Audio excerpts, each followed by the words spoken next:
Aloha! Welcome to my kitchen! Nandito na naman po tayo sa kusina. Ngayon naman ang ating menu ay ang... Ano naman to? Oh, binalata ko na siya. Tinanggal ko na yung mga bagay na di kaaya-aya. Ayan. Anong gagawin natin? Magluluto tayo ng roast ribs. At itong ating mga ingredients. Karne, pork ribs. Malinis na po yan siya. Pahiran natin ng mustard para dumikit yung mga spices. Gagamitin natin ay ito.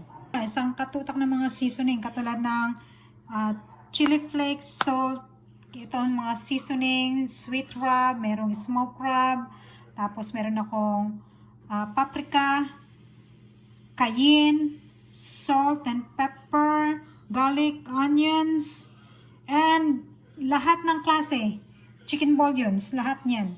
Imimix natin siya. Yan ang ipapahid natin sa ating roast. Siya ng sweet heat, seasoning, and then a wood fire. Garlic. Siya na ito sa dalawang karne. Dry seasoning. Ready na siya. Start na natin.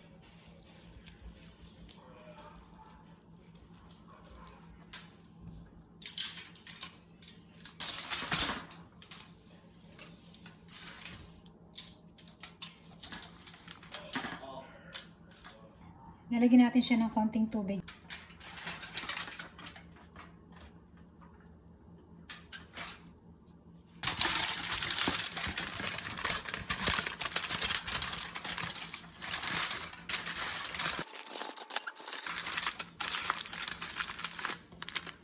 Walang cover. Ganyan lang siya. Okay.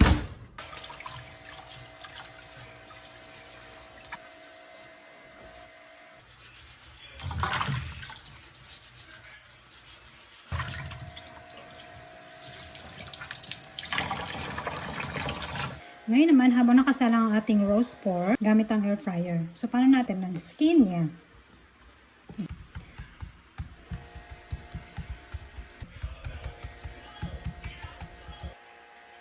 Yan. Libutan natin siya ng oil. Pagkatapos niya,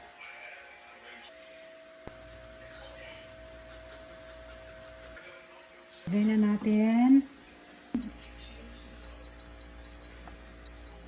30 minutes air fry. Yan. Wow. Wow. That's perfect. Ito na siya.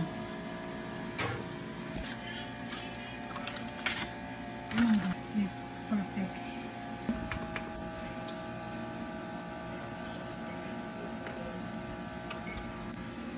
High heat. Spread natin ng